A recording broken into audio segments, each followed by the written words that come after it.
நல்லவை கேட்போம் நமது சேனலில் புல்லாங்குழல் பற்றி கேட்போம். கிருஷ்ணன் ஒரு ஆலமரத்தடியில் நின்று கொண்டு வேணுகானம் பண்ணுவான்.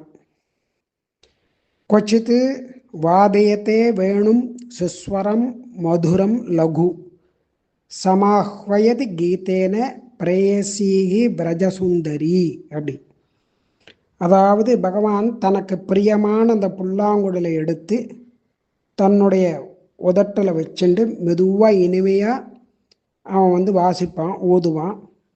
அப்போ அவனுடைய அன்புக்கும் பிரியத்துக்கும் பாத்திரமான கோபிகைகள்லாம் அவன்கிட்ட ஓடி வருவா. இப்படி அவனுடைய வேலையே அதுதான், புல்லாங்குழலை வாசிக்க வேண்டியது, எல்லாரையும் தன் பக்கம் இழுத்துக்க வேண்டியது.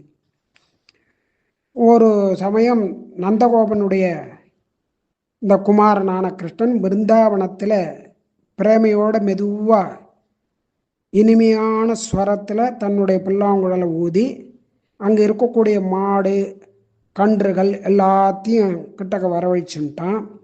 அது இனிமையாக அந்த குழலை கேட்டு கன்றுகள் எல்லாமே அவங்ககிட்ட வந்துடும். எல்லாரையும் அழிச்சுண்டு இவன் போவான், போய் மேய்ச்சுண்டு அதுக்கப்புறம் நந்த கிராமத்துக்கு வருவான். இது தினமும் நடக்கக்கூடியதான ஒரு காரியம். அதனால் அதுக்கு வம்சி வட் அப்படின்னு வேறு. வம்சி அப்படின்னாக்க புல்லாங்குழல்னு அர்த்தம், வட்டுன்னா வட்டவருஷம் ஆலமரம்னு அர்த்தம். அங்கே நின்றுட்டு தான் ஊதுவான், எல்லாம் வரும். அப்புறம் அழிச்சுட்டு நான் அந்த கிராமத்துக்கு போவான். இந்த மாதிரி பண்ணிட்டு இருக்கும்போது ஒரு தடவை ராதா என்ன பண்ணா, ரொம்ப காதலோட ஆசையோட மாதவா அப்படின்னு கூப்பிட்டு, நீ தான் என்னுடைய குருநாதன் அப்படிங்கிறான். என்ன அப்படின்னு கேட்டால், எனக்கு புல்லாங்குழல் வாசிக்கிறதுக்கு கற்றுக் கொடு அப்படின்னு கேட்குறான். உடனே குழலை எடுத்துன்னு வா அப்படின்னு அந்த கண்ணனை எடுத்துன்னு வான்னு சொல்லிட்டு அதை காண்பித்து கண்ணனை அழ விடுறா. ஏன்னா அந்த குழலை வாங்கிட்டுறா, வாங்கிட்டு அவனுக்கு கொடுக்காம இவ அவனையே அழ விடுறா. ஸ்வயம் ஆஹ்வயசா தேவி பிரேமபாவ விசக்ஷணா கிருஷ்ணாய பிரததௌ வம்சி சானந்தம் நந்தசூனவே. இதெல்லாம் பிருந்தாவன மகாத்மியத்தில் சொல்லியிருக்கு. அதான் காதலோட பக்தியோட ராதை தனது அன்பு காதலான அவனுக்கு ஷாம் சுந்தர் அப்படின்னு பேர், அந்த சுந்தரனான கிருஷ்ணன் அவனை தன்னுடைய பிரேமையினால் வசப்படுத்துகிறான். வசப்படுத்தி அந்த நந்தகோபனுடைய குமரனான அந்த ராதை தானாகவே அவனுக்கு அந்த புல்லாங்குழலை திருப்பி கொண்டு கொடுக்குறான். அதாவது ஒரு விளையாட்டு, நீ கற்றுக்கொடுன்னு சொல்ல வேண்டியது, அந்த புல்லாங்குழலை வாங்கிக்க வேண்டியது, இல்லைன்னா எடுத்துக்க வேண்டியது, அவனை அழ விட்டுட்டு அதுக்கப்புறம் கொடுக்க வேண்டியது. அந்த பிருந்தாவனம் எப்படி இருக்கு, அழகான ரமணீயமான தோட்டங்கள், யமுனா நதிக்கரை, அதில் கோவர்தன கிரிதரனான கண்ணன், அதெல்லாம் கோபிகைகளோட ராதியோட விளையாடிண்டு ஒரு லீலை பண்ணக்கூடியதான இடம். அந்த ஆலமரத்தடியில் நின்றுண்டு அந்த கண்ணனை யார் தியானம் பண்ணுறாலோ அவளுக்கு இன்றும் அவன் குழலோசை கேட்கலாம் அப்படிங்கிற ஒரு ஐதீகமும் சொல்லப்படுறது. கிருஷ்ணன் என்ன பண்ணால், ஒரு நாள் மூங்கில் காட்டு, அதாவது மூங்கில் காடு அந்த பக்கமாக போயின்னு இருக்கான். அப்போ ஒரு மூங்கில் மரம் என்ன பண்ணித்து, கண்ணா நான் எப்போதும் உன் கூடவே இருக்கணும், அதுக்கு எனக்கு அனுக்கிரகம் பண்ணு அப்படின்னு கேட்கறது. உடனே கண்ணன் சொல்கிறான், அதுக்கு நீ ரொம்ப கஷ்டப்படணும், என் கூட இருக்கணும்னா அப்படிங்கிறான். பரவாயில்ல, உனக்காக நான் இந்த கஷ்டத்தையும் பொறுத்துப்பேன் அப்படிங்கிறது. உடனே கண்ணன் என்ன பண்ணுறான், ஒரு மூங்கிலை உடச்சி அதை பதப்படுத்தி அதை சீவி ஒரு அடிக்கு அதை தயார் பண்ணி 7 துவாரங்களை அதை போட்டு அதுக்கப்புறம் இனிமையான மிருதுவான அந்த தன்னுடைய உதட்டில் அதை வச்சு ஊத ஆரம்பிக்கிறான். அப்போ இனிமையான ஓசை வருது, ஸ்வரங்கள்லாம் வருது. அந்த குழல் ஓசையில் தேவர்கள், கந்தர்வர்கள், கோபிகைகள், கோபர்கள், மாடுகள், கன்றுகள் எல்லாம் அப்படியே மயங்கி கிடக்கு. இப்படி இனிமையான குழலோசை அதை கேட்டுத்தான் கோபிகளும் ராதையின் தோழிகள், பிரம்மா, சிவன் எல்லாருமே பிருந்தாவனத்துக்கு வந்துட்டாலாம். அந்த வம்சி வட்டுன்னு சொல்லக்கூடியதான அந்த ஆலமரத்துக்கு வந்துட்டாலாம் அவன். இப்படி அந்த இடத்துல அந்த ஒரு சிறப்பான ஒரு ராசலீலையை பண்ணுறான் பகவான், குழலை ஊதிண்டு அந்த மாதிரி பண்ணுறான். அதனால் அந்த புல்லாங்குழல் கண்ணனோட கூடவே இருக்கும். அவன் இடுப்பில் சொருகின்றப்பான், ஊதும் போது வாயில் வச்சுட்டு ஊதுவான். அதனால் அவனை விட்டு பிரியாது அந்த புல்லாங்குழல். கடைசியில் அவனுடைய தன்னுடைய சோதுக்கு போகும்போது தான் அதை உடச்சி போட்டு போனான் அப்படின்னு கதைகள்லாம் சொல்கிறது. இப்படி கடைசி வரைக்கும் அந்த மூங்கிலானது அந்த புல்லாங்குழல் மூங்கிலிருந்து தயாரிக்கப்பட்டதான அந்த புல்லாங்குழல் பகவான் கூடவே இருந்தது, கிருஷ்ணன் கூடவே இருந்தது அப்படிங்கிறார். இப்போ புல்லாங்குழல் அவன் கூடவே இருந்தது அப்படிங்கிறது எந்த தத்துவத்தை சொல்கிறது அப்படின்னு கேட்டால், பகவானை அடையணும், மோட்சத்தை அடையணும், மோட்ச பிராப்தி கிடைக்கணும் அப்படின்னா அந்த பகவானை நம்ம பரிபூர்ணமான ஒரு சரணாகதியை பண்ணணும், அவனிடத்துல பண்ணணும்.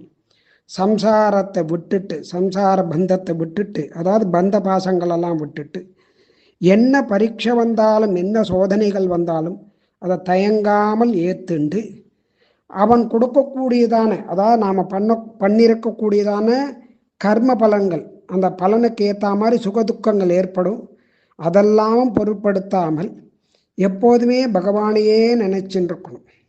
சர்வதா ஹரிஸ்மரணம், நாராயண ஸ்மரணம், பகவன் நாமஸ்மரணம் அப்படின்னு அவனுடைய திருநாமத்தையே சொல்லின்னு இருக்கணும்.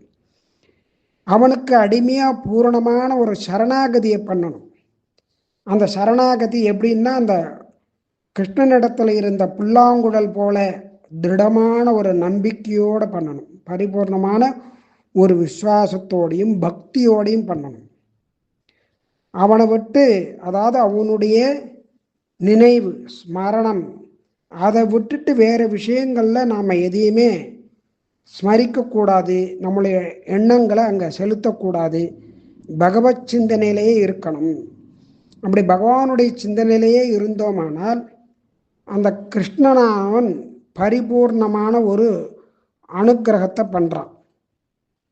இதெல்லாம் அந்த ராசலீலைகள் ரொம்ப நன்னா காமிக்கிறது. ஒவ்வொரு இடத்திலும் ஒவ்வொரு லீலை பண்ணும் பொழுதும் அந்த பகவானுடைய லீலைகள் ஒவ்வொன்றும் ஒரு தத்துவத்தை சொல்கிறது.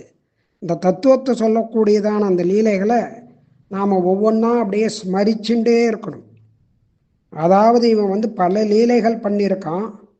இந்த பல லீலைகளில் நாம் ஒவ்வொரு லீலை, இப்போ 3 லீலைகளை நாம் இங்கே நாம் அனுபவிச்சிருக்கோம். அந்த மாதிரி பகவான் பண்ணக்கூடியதான லீலைகளில் ராசலீலை அப்படிங்கிறது தான் ரொம்ப ஒரு பிரசித்தமான ஒரு லீலை. அதை தான் ரொம்ப நிறையா பண்ணினான் பகவான், ரொம்ப நிறையா பண்ணினான் அப்படிங்கிறார். அந்த ராசலீலை பண்ணும்போது தான் அந்த ராதைக்கும் கண்ணனுக்கும் ஒரு ரொம்ப ஒரு களைப்பு ஏற்பட்டு கொடுத்து. அதனால் பகவான் என்ன பண்ணுறான், அந்த ஒவ்வொரு இடத்துல அந்த ஒரு ஆலமரம் இருக்குது, அந்த ஆலமரத்துக்கிட்ட அவன் அந்த மரத்துக்கு பின்னால் போய் உட்காந்துக்கிறான், ராதையும் உட்காந்துக்கிறா. ஏன்னா அந்த ராசலீலைங்கிறது ரொம்ப ரொம்ப நேரம் அந்த நடனத்தை பண்ணினத்தினால ஒரு களைப்பு ஏற்பட்டு, சோர்வு ஏற்பட்டு கொடுத்து 2 பேருக்குமே. அதனால் ராசலீலையை முடிச்சுண்டு இவ அங்கே அந்த மரத்துக்கிட்ட உட்காந்துக்கிறா. உட்காந்துன்ற உடனே கிருஷ்ணன் என்ன பண்ணுறான், அவளுக்கு தலைவாரி விட்டு பூச்சி விட்டு எல்லாம் பண்ணி காலமிக்கி விடுறான். இப்படி காலமிக்கி அவளுக்கு கொஞ்சம் ஆசுவாசப்படுத்துகிறான், இந்த ராதையை ஆசுவாசப்படுத்துகிறான். அதே மாதிரி ராதை என்ன பண்ணுறா, இவனுக்கு எல்லா ஒரு சேவைகளும் பண்ணுறான். அந்த சேவைகளை பண்ணும் பொழுது அதை காலமிக்கி விட்டு அவனுக்கு தலைவாரி, அப்புறம் தலைவாரி விட்டு பூச்சி விட்டு இந்த மாதிரி இதெல்லாம் பண்ணுறான், அலங்காரங்கள்லாம் பண்ணுறான். அலங்காரம் பண்ணி கால் பிடிச்சி விடுறான். இப்படி 2 பேரும் ஒருத்தருக்கு ஒருத்தர் பிரேமியோட அன்போட பிரீத்தியோட அலங்காரம் பண்ணிக்கிறா. அலங்காரம் பண்ணி ஒருத்தருக்கு ஒருத்தர் இந்த சேவைகளை பண்ணிக்கிறான். அதனால அந்த சேவை பண்ணிக்கிறதுனால அதுக்கு சேவா குஞ்சம் அப்படிங்கிறதான இடம், சேவா குஞ்ச் அப்படின்னு சொல்லுவாள். அதுக்கு பக்கத்தில் தான் ஒரு தோட்டம், அழகான தோட்டம் இருக்குது. அந்த இடத்துக்கு ரங்கமஹால் அப்படின்னு பேர். அங்கே தான் கண்ணனும் ராதையும் ராத்திரி தங்கக்கூடிய இடம். அங்கே அழகான ஒரு அறை இருக்குது, மெத்தை கட்டில் எல்லாமே இருக்குது, அலங்காரங்கள்லாம் பண்ணியிருக்கு, புஷ்பங்களால் எல்லாம் இருக்குது. அதே சேவா குஞ்சு பக்கத்தில் நிதிவனம்னு பேர் அதுக்கு. அந்த இடத்துல பல் தேய்க்கிறதுக்கு வேப்பங்குச்சி, ஒரு சொம்புல தீர்த்தம், அப்புறம் பால் பழங்கள் பக்ஷணம் எல்லாமே இருக்குது. அப்போ ராதையும் கண்ணனும் ராசலீலையை முடிச்சுண்டு இந்த நித்திய லீலைங்கிறதான அந்த இடத்துல சாயங்காலம் 6 மணிலேருந்து கார்த்தால் 6 மணி வரைக்கும் அங்கே தான் ஏகாந்தமாக இருப்பார் 2 பேரும். மற்ற கோபிகைகளும் நடனம் ராசலீலையெல்லாம் பண்ணிட்டு அவளும் அங்கே கூடவே இருப்பாள். அந்த மாதிரி இவா ஏகாந்தமாக இருக்கக்கூடியதான ஒரு அறை தான் அது. அந்த இடத்துல இருப்பா, அந்த சேவா குஞ்ச் அப்படின்னு பேர்.